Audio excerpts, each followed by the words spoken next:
Je m'appelle Blanche Léger, d'origine italienne, c'est-à-dire mon nom de jeune fille, c'est Casinelli. J'ai bientôt, le 31 juillet, 98 ans. Alors, 1939, c'est l'année de mon certificat d'études que j'ai obtenu, dont j'ai été récompensée d'une bicyclette. Ensuite, j'étais en colonie de vacances à Arbois dans le Jura, dont j'ai vu passer le dernier Tour de France cycliste dans cette ville. Si ma mémoire est bonne, c'était avec Bartali et les frères Pélissier.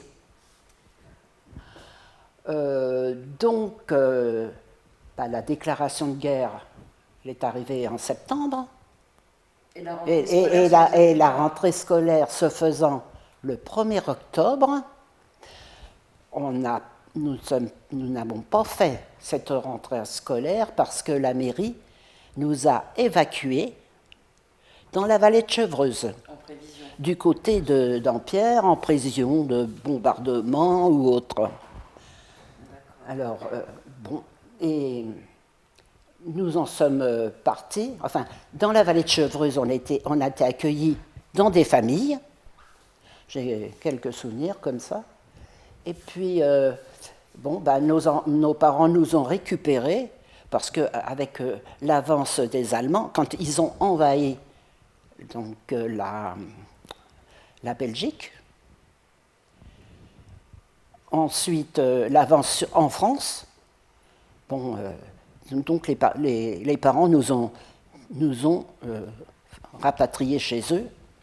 Nous ne sommes pas partis du tout parce que mes parents, ils estimaient qu'être sur les routes, c'était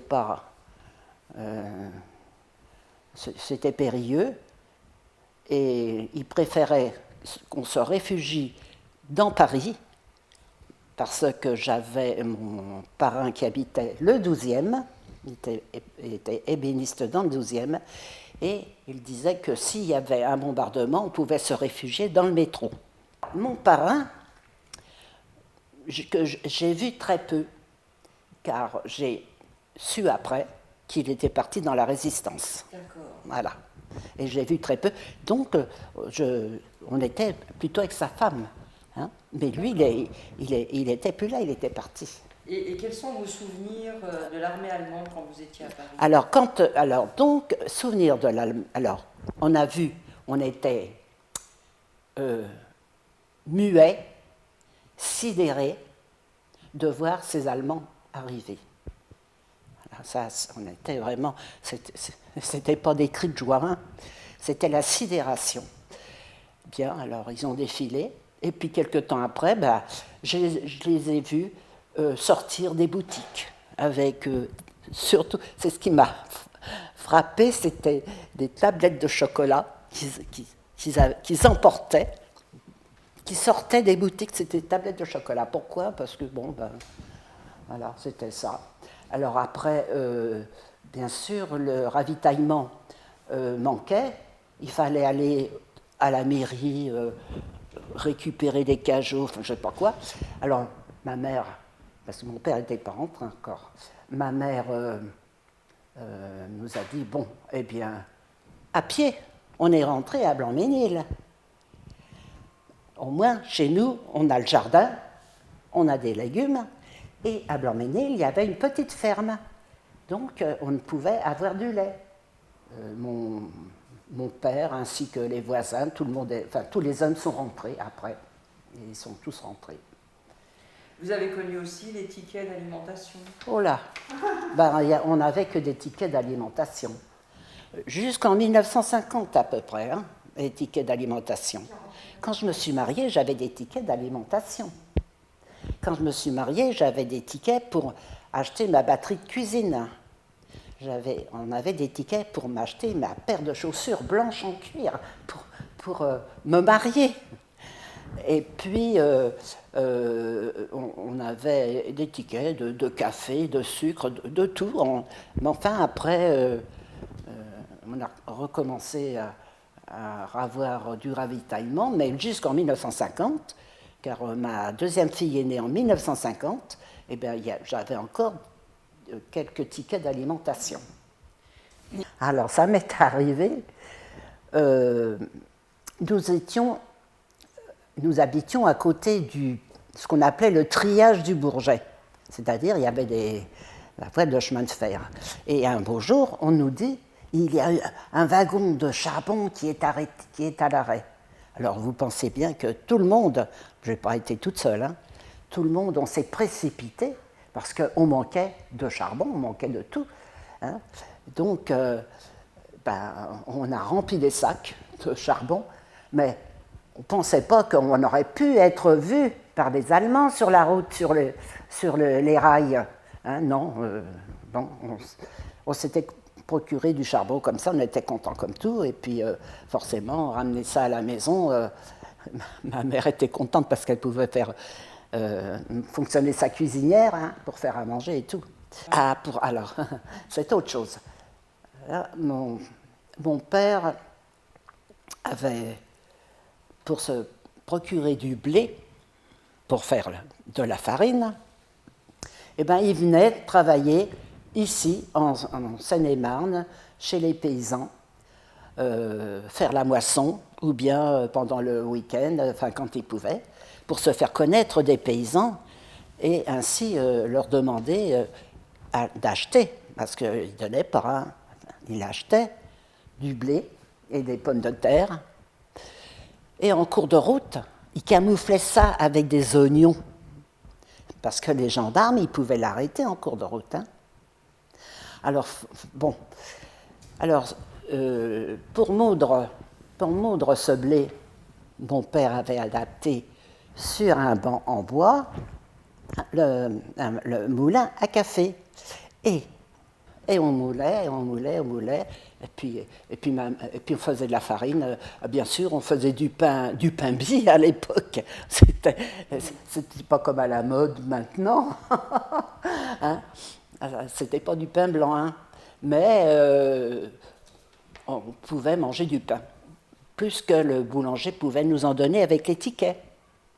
Quoique je me souviens, notre boulanger était gentil, il passait dans les rues, hein, pour distribuer le pain, et puis des fois il nous donnait un petit morceau comme ça en plus. Le vin, les hommes avaient le droit à ce qu'on appelait le ticket de force. Pourquoi? J'en sais rien. Peut-être parce que les ouvriers, on disait que les ouvriers avaient droit à du vin. Et quand je me suis mariée, les hommes, aussi bien mon beau-père que mon père, ils ont économisé les tickets de force, de vin dit de force, toute l'année pour que nous ayons du vin à la noce. Il fallait le faire. Bon, on avait une voisine qui tenait un bar à Paris. Elle nous avait d'ailleurs donné le champagne, elle était gentille comme tout. Et puis, on lui avait donné je ne sais pas si c'est à elle ou à ma cousine, je ne sais plus. Enfin, on avait transformé ces tickets avec des bouteilles de vin. Enfin, bref. Enfin, on avait tout ce qu'il fallait à la noce.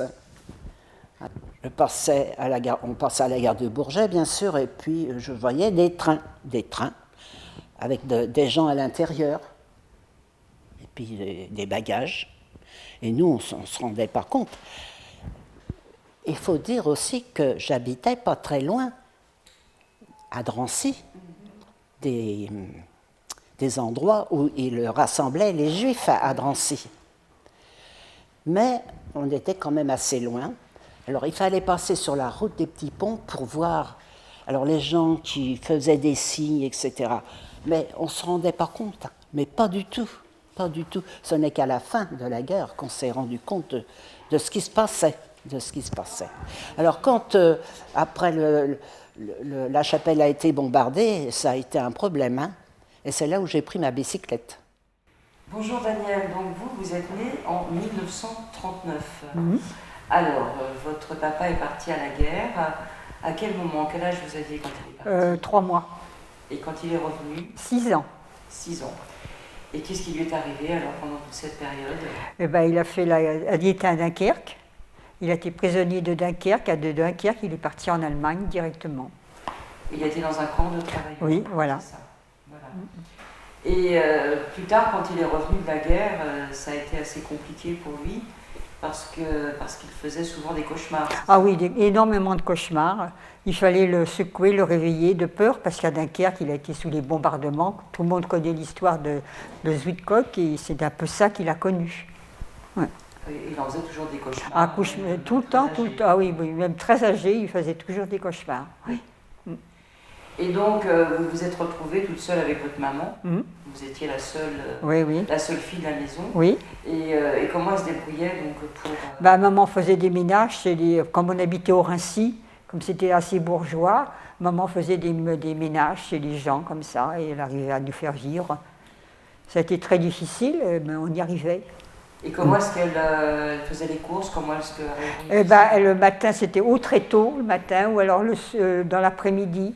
Elle connaissait bien une famille qui s'appelle, ils étaient des Italiens, la famille Galisi, qui connaissait très bien maman, qui de temps en temps, en dessous lui donnait des fromages, pas de fromage, mais des fruits, des légumes, un petit peu. Et donc à l'époque, il y avait, comme pour tout le monde, des tickets de rationnement. Ah, les tickets de rationnement. Alors un jour, j'étais toute seule à la maison, j'étais malade, et je me suis amusée à faire la dinette avec les tickets de rationnement.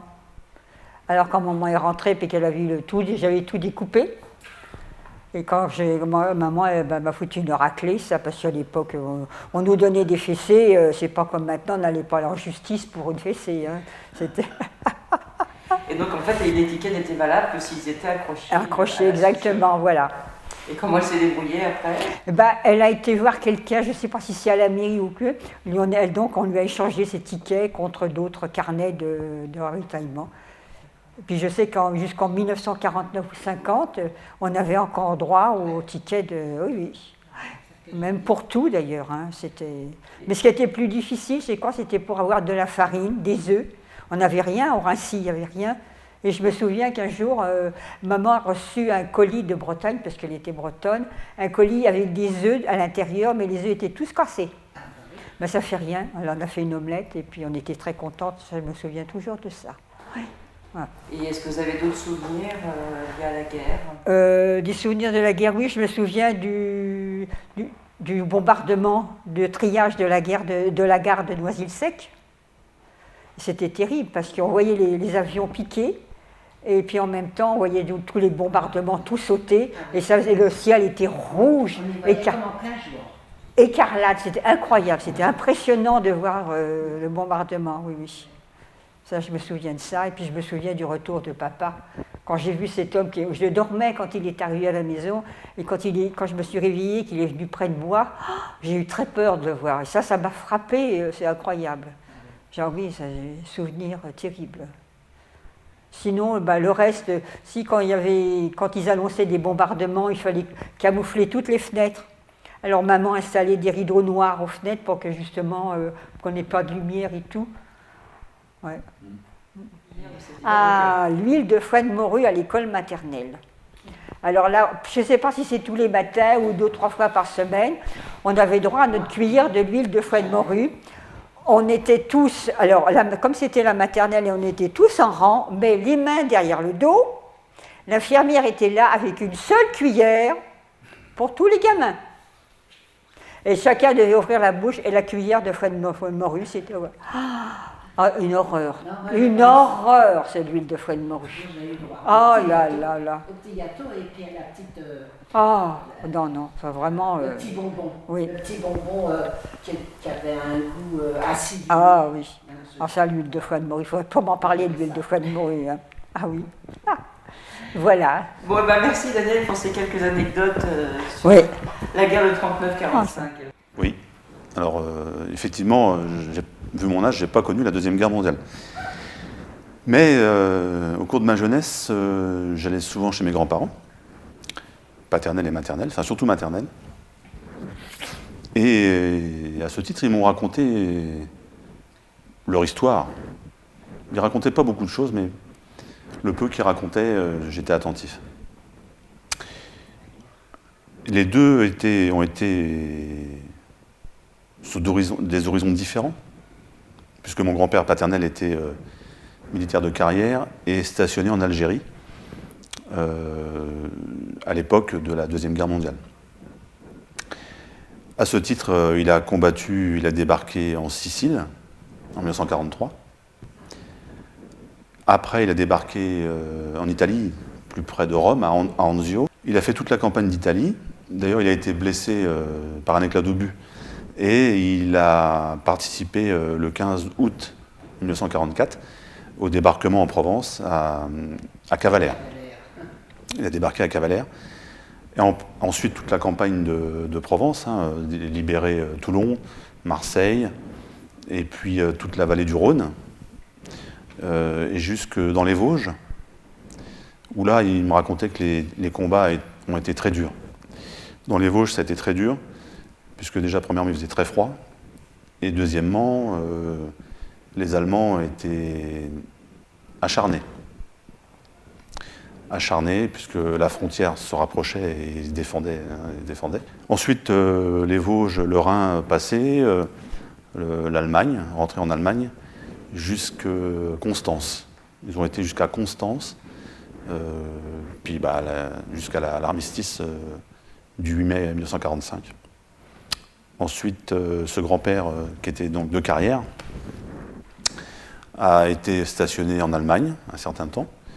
Il a été aussi à l'école d'artillerie de Angers, comme professeur, ou comme prof, instructeur. Ensuite, la guerre d'Indochine a démarré. Donc il est parti en Indochine pendant 30 mois. 30 mois sans rentrer, parce qu'à l'époque, ma grand-mère était en Algérie avec les enfants, parce qu'à l'époque, ils étaient stationnés à Constantine, le régiment. Et le grand-père, parti 30 mois en Indochine. Là, c'est pareil. Il me racontait que c'était aussi difficile. Le climat extrêmement difficile. Et aussi les combats qu'on peut aussi voir sur les reportages, qui étaient durs et âpres. Bien, après Dien Bien Phu,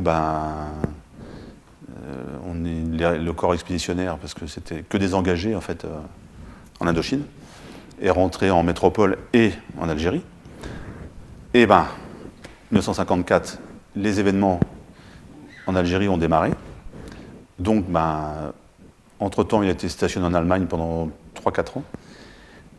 Et ensuite, guerre d'Algérie. Jusqu'en 62. 62, retour en métropole. Et il s'était stationné à Lunéville, à côté de Nancy. Et là, il a pris sa retraite en 1966, quand la date de ma naissance, à Lunéville. Alors, mon deuxième grand-père maternel, lui, il était lorrain. Il était né à Pont-à-Mousson. Et pendant la 1939, en 1939, il a été mobilisé, comme beaucoup de soldats français, et il a été affecté sur la ligne Maginot.